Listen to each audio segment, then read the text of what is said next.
Les œuvres pontificales missionnaires, c'est vraiment un levier au service de l'annonce de l'Évangile, spécialement là où l'Évangile n'a pas été suffisamment ou pas encore longuement été annoncé.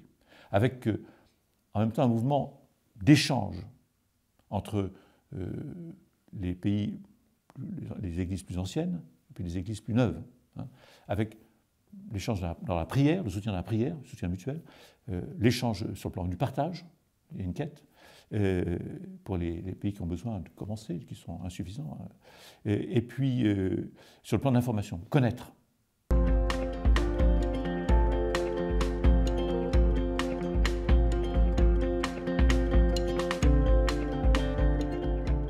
Dans le langage français aujourd'hui, ça évoque peut-être la guerre et la guerre mondiale, mais l'Exode dans la Bible, c'est la sortie d'Égypte. Dieu fait sortir avec Moïse son peuple d'Égypte pour l'envoyer en Terre Sainte. L'Église est toujours en Exode au sens où on est toujours en marche à la Terre promise, quoi. En route, en avant, vers la Terre promise, c'est-à-dire vers le royaume. Pour nous, il ne s'agit plus d'aller sortir d'Égypte pour aller en terre promise au sens terre sainte, mais marcher de ce monde vers l'autre, vers le monde nouveau. Il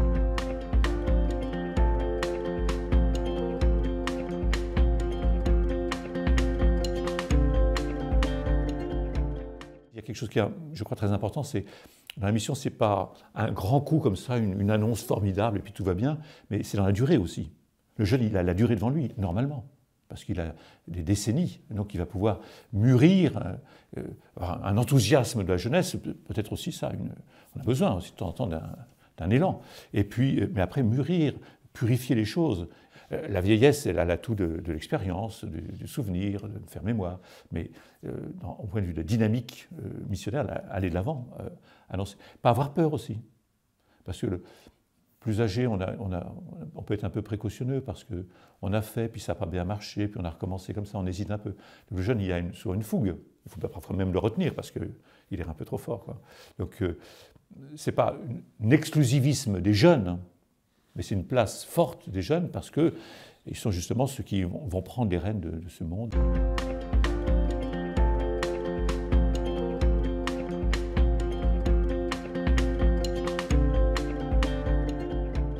Oser, ça correspond au substantif audace. Alors, oser en français, ça dit peut-être moins fort que audace. Il faut avoir de l'audace, parce que ce n'est pas évident d'être missionnaire. Ce n'est pas évident parce qu'il y a ceux qui s'en foutent, il y a au contraire aussi ceux qui persécutent, et donc les persécutions douces ou des persécutions plus fortes, mais ayons de l'audace. Il y a une sorte de fléchage là. Ce n'est pas simplement ensemble la mission, ça c'est vrai, c'est bien ecclésial, ensemble. La mission, mais avec une petite pointe. Il n'y a pas de limite de vitesse là.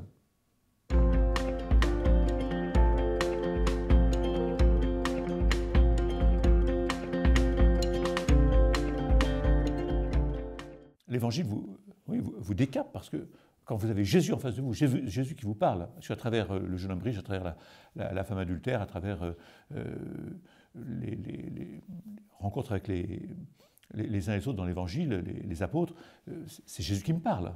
Hein. Que veux-tu que je fasse pour toi? Ah, je lis l'Évangile, je suis comme bluffé, moi aussi, à mon tour, par le Christ. Donc là, Jésus, il vous parle directement au cœur, avec des questions clés qui souvent ont un écho en vous, profond.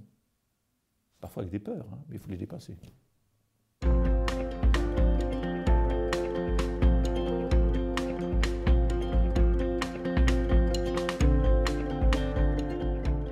D'abord, s'impliquer davantage là où on est, par la prière, la lecture de la parole de Dieu, l'Évangile, pour se sentir plus disciple du Christ.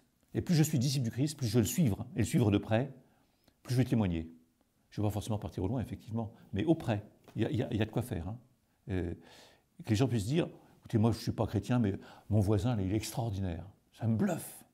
Quand le pape dit, vous êtes tous disciples missionnaires de par votre baptême, il ne va pas tous nous envoyer à 10 000 km. Hein. Mais tous, il faut retrouver la sève, le Christ qui nous fait vivre, la puissance de l'Esprit Saint, et qui me permet parfois, avec un mot, un geste, presque rien, de toucher un cœur et puis d'amener quelqu'un au Christ, quoi, ou de le fortifier, de contribuer.